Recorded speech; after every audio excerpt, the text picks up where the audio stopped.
Hey, everybody. Well, it's late at night, and don't let the bright light fool you. It's an artificial light. It's not the light of the sun. The sun has well nigh disappeared. It's late at night, and I just finished watching uh, Gus Van Sant's remake of Alfred Hitchcock's Psycho. I remembered this very peculiar movie, and I'll explain the peculiarities of it in a moment. Um, but I remembered this movie because I was I guess I was kind of on a roll with Hitchcock, and they were showing me, well, you can watch this. You watched, because I watched Marnie and I watched The Birds recently, and then they were then Psycho was popping up, the original Psycho from 1960, and I'd seen it before, but it had been a while. So I thought, yeah, I'll take a look at it again. Um, and I was just, this was last night, and so I started watching it again. Then I started remembering. Remember in the late '90s, Gus Van Sant decided to do a remake of Psycho, but it wasn't just a remake. It's one of the only examples of this that I can think of that I think even exists in the history of cinema, as far as I know. Um, Maybe there's another, but I'm not sure. Um, I'm not sure if there is or not, and if there is, I can't think of what it is right now. But what Gus Van Sant did in remaking Alfred Hitchcock's Psycho in the late '90s, his version was released in 1998, was essentially just a you know it was almost a shot by shot remake. It was set in modern day. Uh, it wasn't a period piece. It wasn't made to look like it was 1960 again. But almost all of the dialogue was the same. The shots were essentially the same. Um, at times, there would be a bit of new dialogue thrown in. There'd be a slightly different shot for a scene, but the sets were very, very similar. It was just, intentionally done in a way to mimic the original.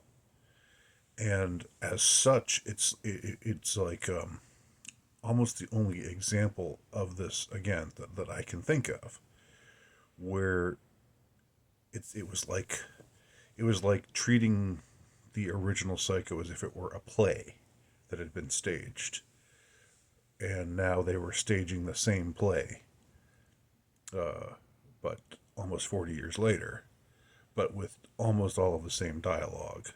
Now the certain things changed, like the amount of money that the girl stole was $400,000 instead of $70,000 because of the rate of inflation.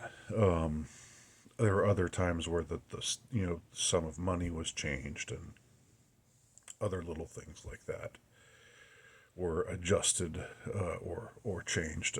The way that the actors read the lines was was often different, but the lines were the same. Um, I forgot about the line where she says, "I'll lick the stamps." It's a very memorable line um, that she says early in the film, uh, and it gets repeated in this remake. But this gets me to the first thing that really hit me hard this time when I saw the remake. Now I had originally seen it back when it was in the movie theaters in the late '90s. I remember watching it back then and just forgetting about it afterwards. And it featured young Vince Vaughn. This was who seemed like a funny choice to play Tony Perkins, Norman Bates role. The role that Anthony Perkins made iconic. I thought Vince Vaughn was actually really good in the role, and uh, but here's what really struck me was the stand-in for Janet Leigh was none other than Anne Heche. Now, y'all might or might not recall a few months ago, I was reflecting upon the strange death of Anne Heche, which happened last year. The details of which are very, very peculiar, and nothing really adds up. I don't want to rehash all of that, but you can go back and watch that video. It's actually, I think, only on my backup channel, because I recorded that video during a time when I was actually suspended from this channel. I'd gotten a couple of strikes, I think. Fucking YouTube. And I'd gotten a couple strikes, and so I was only on my backup channel, and that was why I posted, I think, just about all of the stuff about Anne Heche and her strange death, and how they were, selling us this story about it that just didn't make any sense at all, and the way in which she was taken away, onto the into the back of an ambulance. She was dragged. She was put on a gurney, and she was trying to get off of it. She flung they placed the blanket over her, and she'd flung it off, and was trying to get away, but she was clearly trying to get away from the helicopter shot, but they stuck her in and shut the door and drove off with her, and then a little while later, it was thought that she was going to survive, and then a little while later they said no, she's in a coma, and then she succumbed to her injuries and died, and there were all these attempts to explain why why she looked alive and well, not well, but alive and terrified, and not wanting to get on that ambulance, not wanting to be taken away. Trying to get off the back of that gurney. It was like a real life Alfred Hitchcock movie moment. So it was really kind of spooky. It was kind of eerie. It was kind of creepy to see Anne Heche in that role, which I didn't even remember. I didn't remember she was in that movie. I had totally forgotten that she played the part that Janet Leigh played in the original movie, which is, of course, this young woman who is engaged in this torrid affair, and wants to marry this man, but they're neither one of them are really financially set, and so when she gets this opportunity to steal this amount of cash money, when this oil man, basically, this sleazy oil man, basically, waves all this money in her face, and while he's crudely, coming on to her, and so forth, and she gets this idea that she's going to take the money and run, and so something very eerie about seeing Anne Heche get behind the wheel of that car and drive away, and drive away in terror, and get followed by a cop who's suspicious of her, which is part of the plot. And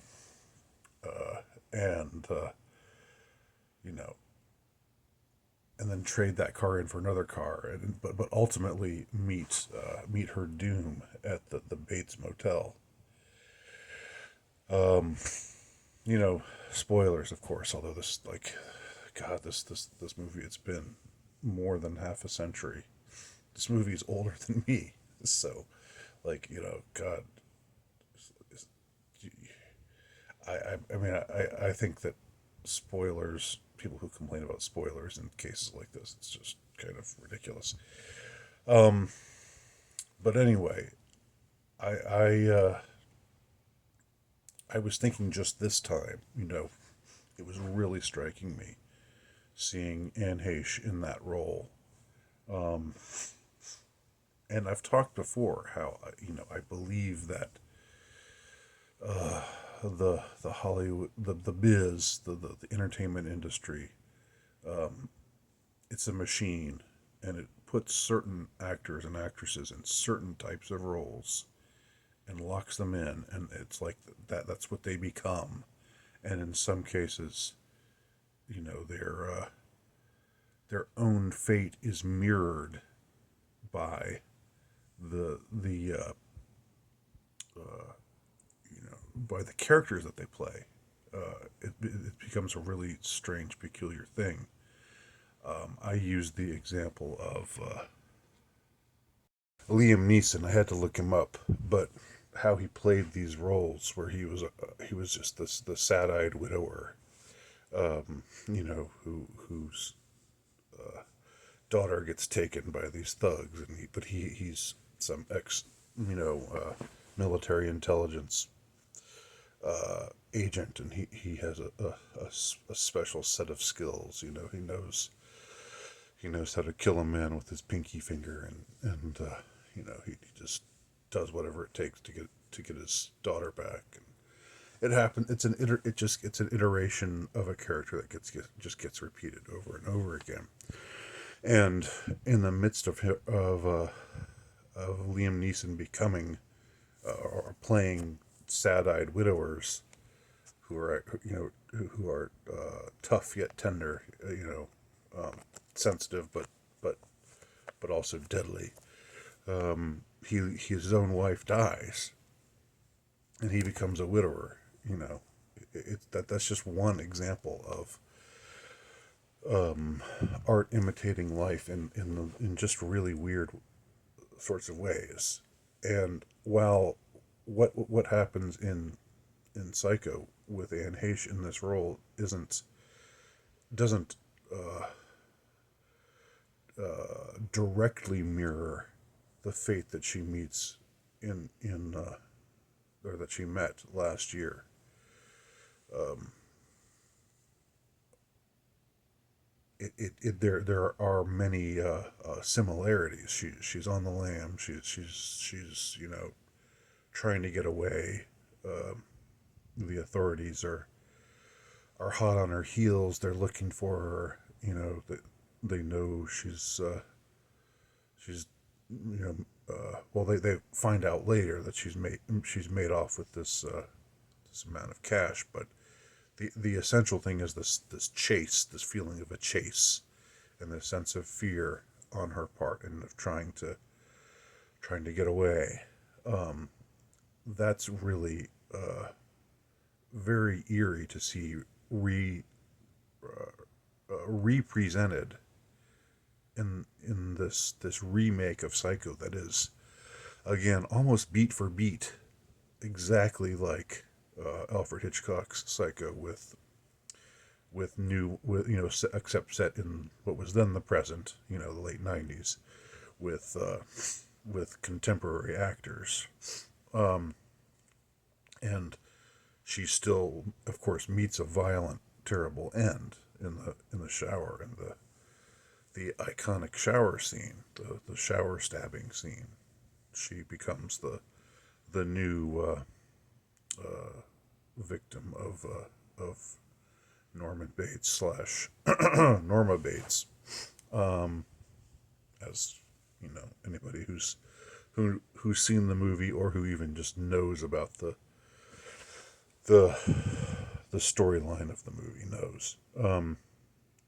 So we have this woman trying to get away, uh, frantically trying to escape, and then meeting a terrible fate, terrible end. I mean, which exactly mirrors what happened to Anne Heche, 20 years later, 20 something years later, after herself, living this extremely peculiar life where she was, uh, you know, things that I went into in my last video that I again, I'm loath to repeat myself too much here. But what I want to say is that what struck me, what sort of newly struck my mind in in watching this version of Psycho, Gus Van Sant's revamped Psycho, or his reiteration uh,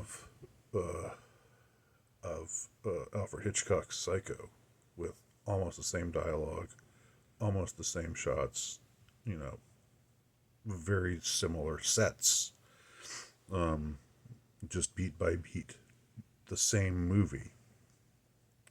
It struck me that there is something ritualistic about that, and it's not just. I mean, yeah, I said before, it's like treating it like a play. Like if you go to see Hamlet, you see, say that you've watched four different productions of Hamlet in your life, and in all of them they're using the same dialogue, but staging it differently.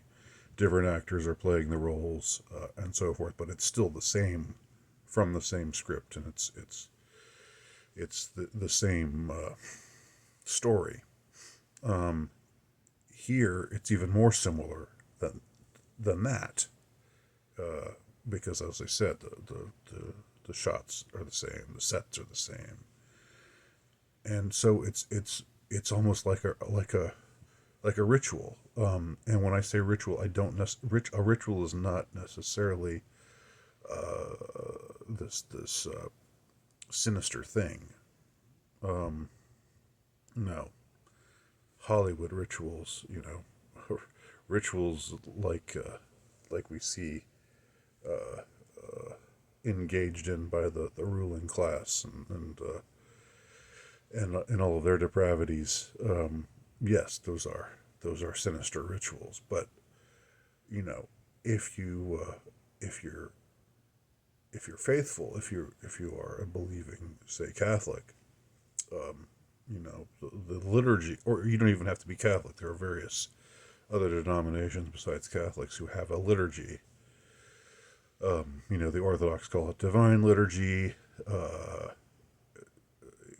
in the Anglican tradition, they call it the Eucharist, the Holy Eucharist, but it's the same. And Catholics call it Mass, but the same idea. That you have the same words that are used in incantations, if you will. Although that's kind of making it sound witchy or something. It's not. It's not a witchy, occult kind of thing. It's just it's it's meant to be a sacred ritual, and so you repeat the same lines. You kneel for certain parts of the ceremony. You stand for other parts. You read certain things. In unison with the rest of the congregation. Other times you just listen to the priest speak these words. You bow and genuflect, cross yourself when the host is presented. You know, and indeed these are in these examples. Uh, you know, which are examples in the Christian tradition, but there are similar examples in other traditions of what's meant to be just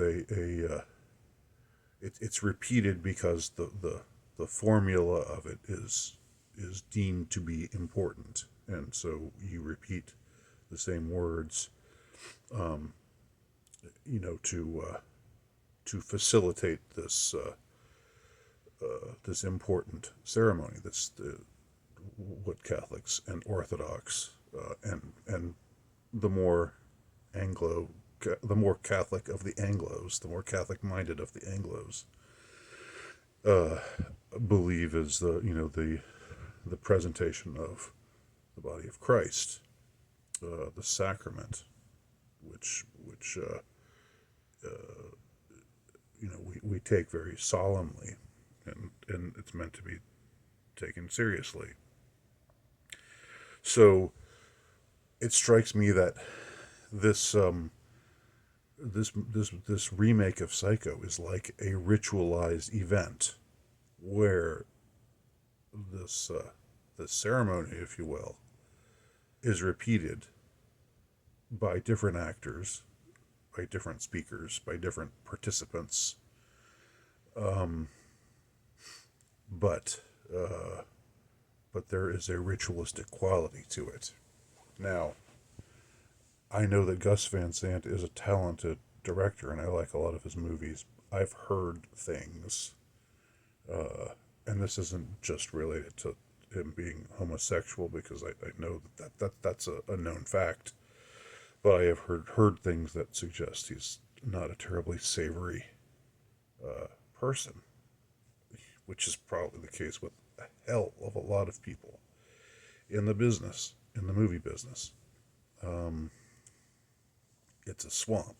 It is a filthy swamp. Uh, um, it is a morass of evil. Um, and so I wonder if there isn't, if this, if this, if this redoing of Hitchcock, this famous horror movie, this famous movie about depravity and murder, um, you know, I wonder if there could have been more than one reason that it was undertaken. You know, if there was